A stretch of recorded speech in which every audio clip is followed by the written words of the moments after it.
Hello and welcome back to GoodKnit Kisses. I'm your host Kristen, and my friends with allfreeknitting.com and I would like to present you with another loom knitting video. And this right here looks like I've been knitting in the round, and I have, and I'm using just a classic E-wrap stitch or twisted knit stitch, and this is what a hat could look like.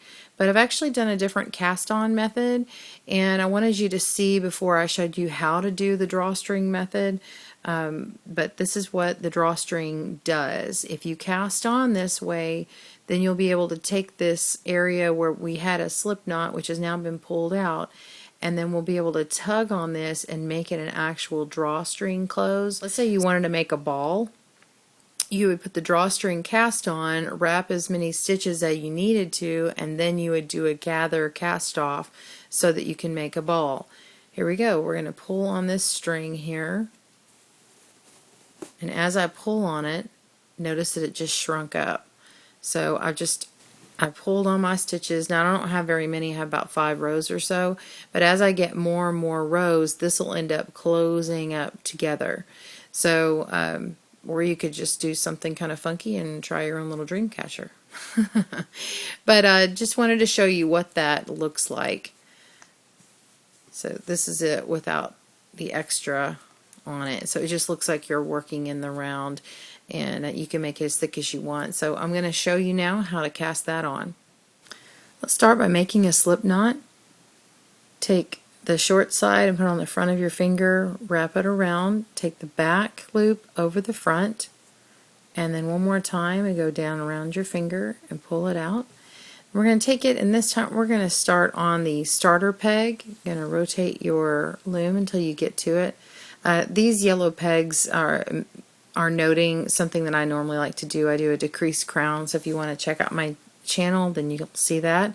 It doesn't mean anything for today, but if you're wondering what it is.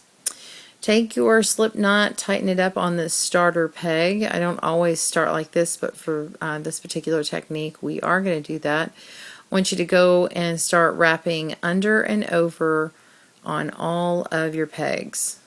So over and under, skipping every other peg.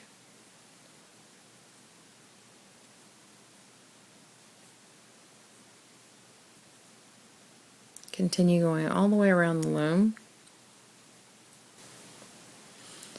Alright, so we have now got that first part on, and we want to do is lay our working strand over the top of it and start knitting over. So every time that we see, and don't worry about these two being the same next to each other, it's alright. We want to take the bottom loop over the top. Every time we see where there's 2 loops in front, continue going all the way around the loom. Now we're on our last peg, and we're going to go ahead and go over on that last one, and now we have totally knitted over. You can start your first stitch here and start E-wrapping if you like. Make sure and push all these pegs down here. You should have a loop in front of every peg now. So as you go around, make sure that all of your pegs are covered. Means your yarn is casted on, and I'm just pushing down as I go.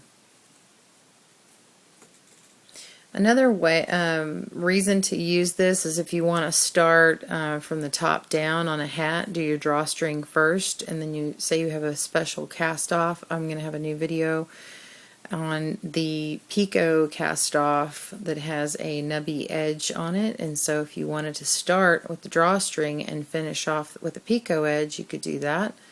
There's just a number of reasons to do that. So we're going to finish this last strand here, and now we're just going to knit the bottom over the top and go all the way around the loom, and you have casted on and started your first stitch.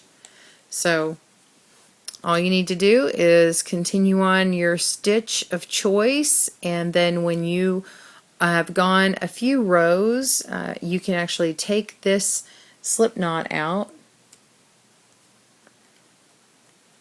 I'm going to go ahead and take it out now to show you. Go ahead and pull on it to get that knot out, and then you just put it back through the loom. And if you can't get it with your fingers, then you could come through and pop it out like this. And let it go until you have maybe 5 or 6 rows, and then you can gently pull on it to see what I was showing you earlier.